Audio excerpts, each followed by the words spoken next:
Hello दोस्तों। आज हम कर्ण वंश और सातवाहन के बारे में चर्चा करेंगे। इससे पहले हमने शुंग वंश के बारे में चर्चा करी है। अगर आपने शुंग वंश के बारे में नहीं वीडियो देखा है तो इससे पहले डिस्क्रिप्शन बॉक्स में आप उस वीडियो को देख लीजिए। उसके बाद कर्ण वंश और सातवाहन के बारे में हम चर्चा करेंगे। तो आइए आज हम कर्ण वंश के बारे में चर्चा करेंगे। 24वां लेक्चर है। इससे पहले 23 लेक्चर हम पूरे कर चुके हैं। अगर वो लेक्चर भी आपने नहीं देखे तो मेरे यूट्यूब चैनल जय विद स्टडी पर आप उनका गहन अध्ययन कर सकते हैं। तो कर्ण वंश के बारे में हम चर्चा करेंगे, उसके बाद सातवाहन के बारे में चर्चा करेंगे। तो जो कर्ण वंश है इसमें लगभग 75 बीसी से 30 बीसी तक का जो समय था, इस समय में कर्ण वंश ने शासन किया। कर्ण वंश का जो संस्थापक था वसुदेव कण्व था। वासुदेव कण्व था। ये जो वासुदेव कण्व है इससे पहले शुंग वंश पढ़ा। शुंग वंश का जो अंतिम शासक था जिसका नाम था देवभूति, इस देवभूति की हत्या करता है वासुदेव कण्व और यहीं से कण्व वंश की स्थापना हो जाती है।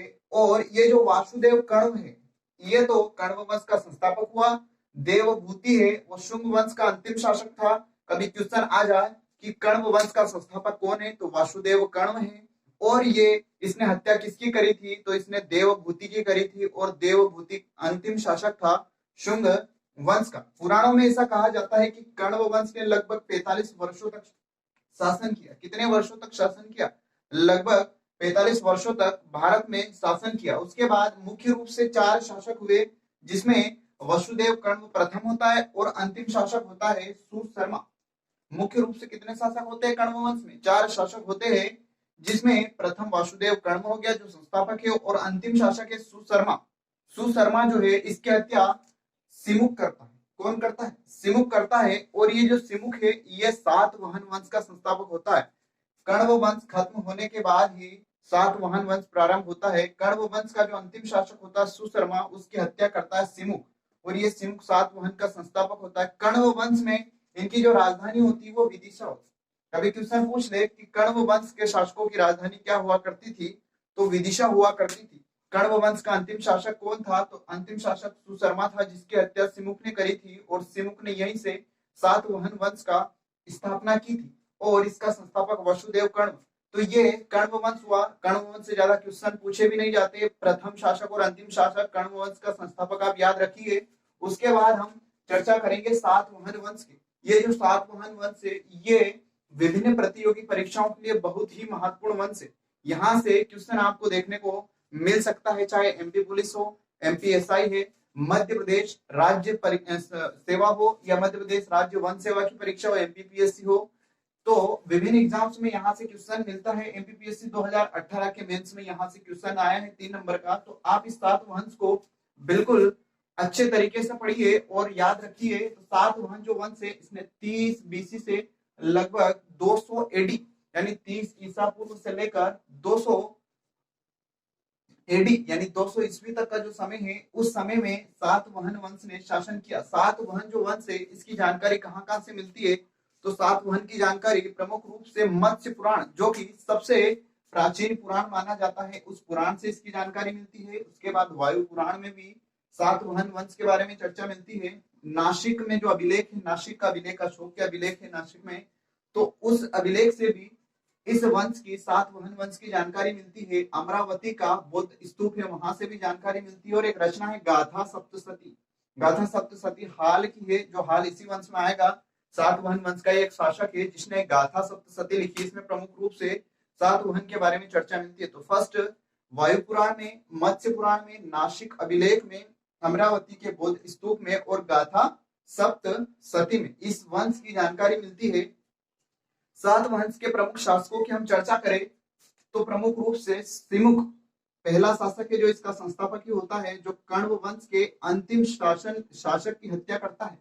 सिमुक इस वंश का संस्थापक होता है। और शतकर्णी प्रथम भी इसमें प्रमुख रूप से शासक है। हॉल इसका शासक है। गौतमी पुत्र शतकर्णी, वशिष्ठ पुत्र पुलवामी और यज्ञ श्री शतकर्णी।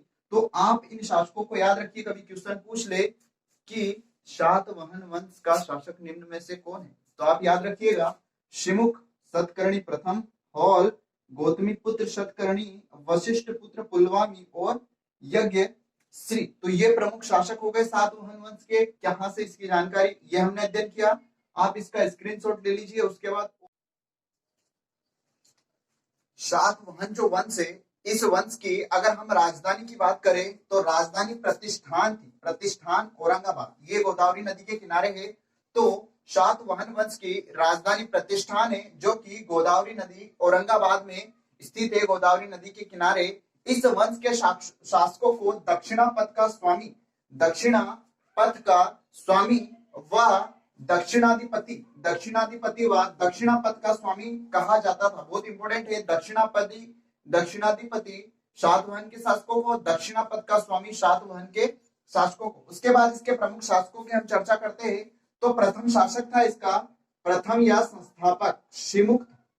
शिमुख इसका, इस वंश का, सातवाहन वंश का संस्थापक था या प्रथम शासक था, जिसने कण्व वंश के अंतिम शासक सुशर्मा की हत्या करी। तो याद रखिए, सातवाहन वंश का प्रथम शासक शिमुख हुआ, जिसने इस वंश की स्थापना की, व कण्व वंश के अंतिम शासक सुशर्मा की हत्या करी। अगला प्रमुख शासक है शतकर्णी प्रथम। शतकर्णी प्रथम, ये जो शतकर्णी प्रथम है, ये प्रथम योग्य शासक हुआ करता था। इससे पहले के शासक योग्य नहीं था। ये शतकर्णी प्रथम प्रथम योग्य शासक था। इसकी एक रानी थी, रानी नागनिका। क्या नाम था? रानी नागनिका का एक नागाघात अभिलेख, नागाघात अभिलेख, रानी नागनिका का नागाघात अभिलेख से ऐसी जानकारी मिलती है कि इस वंश के शासकों ने बौद्धों व ब्राह्मणों को भूमिदान में करी। याद रखिए, इस वंश के नागाघात अभिलेख जो है, उससे ऐसी जानकारी मिलती है कि इन लोगों ने, सातवाहन के शासकों ने ब्राह्मणों व बौद्धों को भूमिदान की, और इस प्रकार भूमिदान का यह प्रथम अभिलेख है या प्रथम जानकारी है। तो याद रखिए, सातवाहन वंश में ऐसा उल्लेख है नागाघात अभिलेख में, जिससे यह पता चलता है कि इन लोगों ने ब्राह्मणों व बौद्धों को भूमिदान करी। उसके बाद ये जो शतकर्णी प्रथम है, इसे पुराणों में कृष्ण का पुत्र बताया। बहुत इंपॉर्टेंट है, पुराणों में इसे कृष्ण का पुत्र बताया। कभी क्वेश्चन पूछ ले कि पुराणों में कृष्ण का पुत्र किसे बताया, तो शतकर्णी प्रथम को बताया। यह शतकर्णी प्रथम कौन था? तो कृष्ण का पुत्र था, ऐसा पुराणों में उल्लेख मिलता है। ये जो शतकर्णी प्रथम है, ये युद्ध के लिए बहुत ही फेमस है, युद्ध के लिए प्रसिद्ध है। तो याद रखिए शतकर्णी प्रथम। उसके बाद अगला शासक आता है प्रमुख हॉल। ये जो हॉल है, जिस प्रकार ये शतकर्णी प्रथम युद्ध के लिए बहुत ही प्रसिद्ध था, उसी प्रकार ये हॉल शांति के लिए प्रसिद्ध है। किसके लिए प्रसिद्ध है? शांति के लिए। तो याद रखिए, हॉल शांति के लिए प्रसिद्ध है, जो सातवाहन वंश का प्रमुख शासक है, और शतकर्णी प्रथम युद्ध के लिए प्रसिद्ध है। ये जो हॉल है, इसकी एक रचना है गाथा सप्तशती। हमने इससे पहले जानकारियों में पढ़ा था कि गाथा सप्तशती से सातवाहन शासकों की या सातवाहन वंश की प्रमुख जानकारी मिलती है। तो हॉल की एक प्रमुख रचना है गाथा सप्तशती। तो याद रखिए, गाथा सप्तशती। और इसकी राज्यसभा में बृहद कथा एक प्रमुख रचना है, बृहद कथा, जिसके रचनाकार है गुणाट्य। तो इसकी राज्यसभा में बृहद कथा के रचयिता गुणाट्य तथा कातंत्र, एक संस्कृत व्याकरण की रचना है कातंत्र, इसके रचयिता सर्ववर्मन निवास करते, सर्ववर्मन निवास करते। यहाँ से 3-4 क्वेश्चन बन सकते। पहला क्वेश्चन तो पूछ सकता है कि बृहद कथा के रचनाकार कौन है? तो गुणाट्य। बृहद कथा के रचनाकार गुणाट्य है। दूसरा पूछ सकते हैं कि गुणाट्य की रचना कौन सी है? तो गुणाट्य की रचना बृहद कथा है। दूसरी कातंत्र। कातंत्र क्या है? एक संस्कृत व्याकरण है, जिसकी रचना, संस्कृत व्याकरण की बुक है, जिसके रचनाकार सर्ववर्मन। तो ये सर्ववर्मन और गुणाट्य दोनों हॉल की राज्यसभा में निवास करते थे। तो याद रखिए, हॉल शांति के लिए प्रसिद्ध है। गाथा सप्तशती की रचना है, और बृहद कथा के रचनाकार गुणाट्य तथा कातंत्र के रचनाकार सर्ववर्मन की राज्यसभा में निवास करते थे। उसके बाद अगला प्रमुख शासक आता है गौतमी पुत्र शतकर्णी। ये जो गौतमी पुत्र शतकर्णी 23वां महान शासक हुआ, 23वां महान शासक हुआ गौतमी पुत्र शतकर्णी। इसको ने अपने आप को ब्राह्मण कहा था। याद रखिए, सातवाहन वंश का ऐसा कौन सा शासक है जिसने अपने आप को ब्राह्मण कहा? तो गौतमी पुत्र शतकर्णी ऐसा शासक हुआ जिसने अपने आप को ब्राह्मण कहा। इसने मालवा से लेकर कर्नाटक अपने राज्य में विस्तार किया था। याद रखिए, मालवा से लेकर कर्नाटक तक इसने राज्य पर विस्तार किया था। उसके बाद अगला प्रमुख शासक आता है वशिष्ठ पुत्र पुलमावी। वशिष्ठ पुत्र पुलवामी जो है, इसने अपनी उपाधि पुलोमा व दक्षिणापतेश्वर, पुलोमा व दक्षिणापतेश्वर। तो याद रखिए, वशिष्ठ पुत्र पुलमावी ने अपनी उपाधि जो ग्रहण करी थी, पुलोमा व दक्षिणापते स्वर धारण की थी। उसके बाद एक अंतिम महत्वपूर्ण शासक आता है यज्ञ श्री सातकर्णी।